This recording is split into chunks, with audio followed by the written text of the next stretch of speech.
28-year-old who was sort of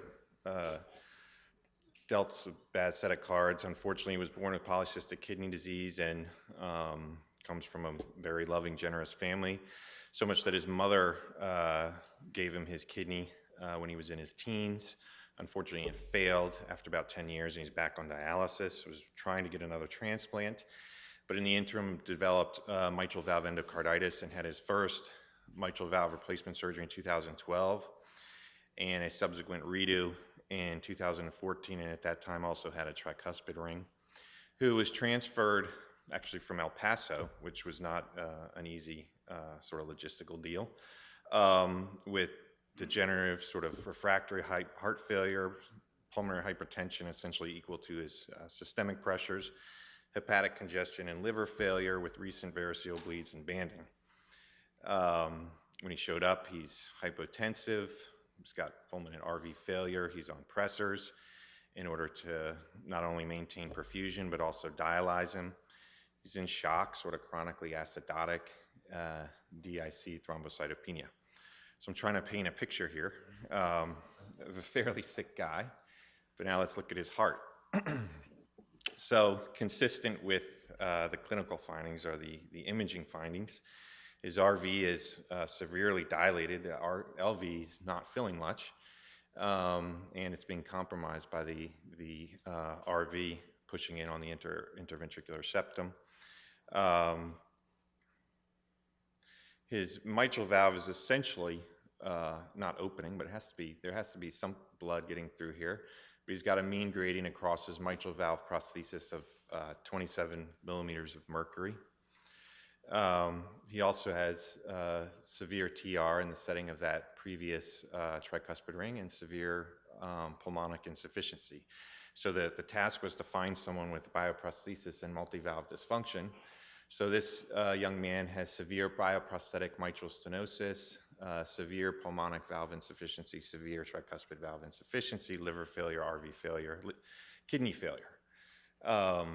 And I guess I'd ask the panelists or anyone else to weigh in here on any options. This is when I got a little bit sort of emotionally attached to this guy. We consulted our heart failure transplant people. They said he has no options, recommended, hospice palliative, which was probably reasonable.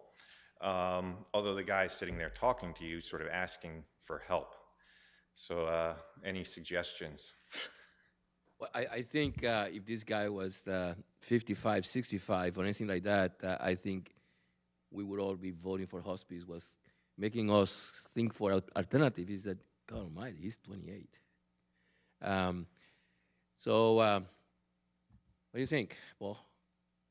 I know a little bit about the case, so I'm going to kind of point to you and say, what I agree with what you said. I mean, he's 28.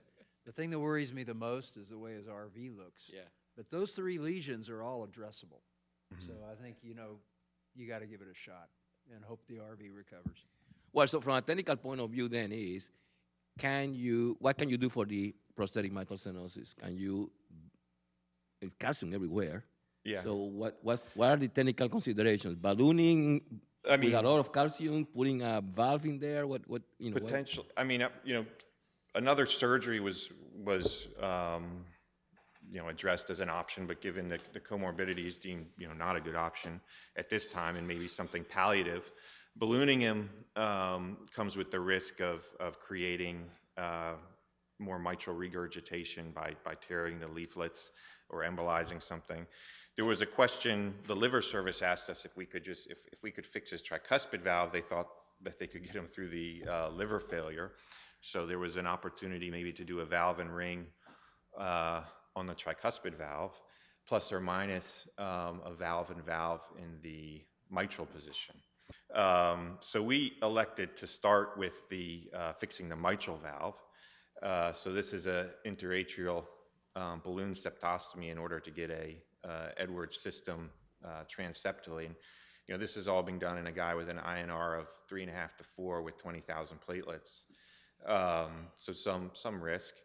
And here is the valve and valve Edwards. This is a S3 in the mitral position.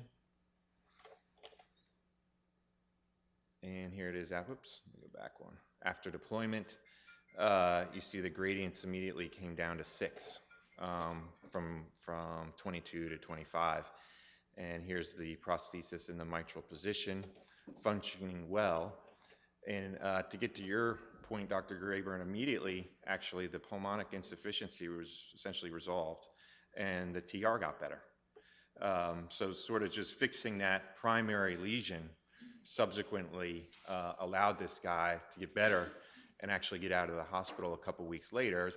And he did follow up with his primary cardiologist in El Paso. I mean, he's not thriving, but he's out of the hospital and at least functioning at this point in time. So this is, among other things, a great example of what I talked about yesterday in my talk. Is how poorly we still can predict RV recovery. I mean, that RV looked pretty crummy to all of us, and yet it still had reversibility. Depending on the money, those PA pressures did come down most likely. Yeah, everything came down. And the RV became happier. And of course, youth is of some benefit here. Maybe a 75-year-old might not do the same, but it's amazing. We still struggle, and that's what I said yesterday. Many of our valve conferences, these kind of cases, we struggle with, will the RV recover or not? And a lot of the tools to predict that are really not that good.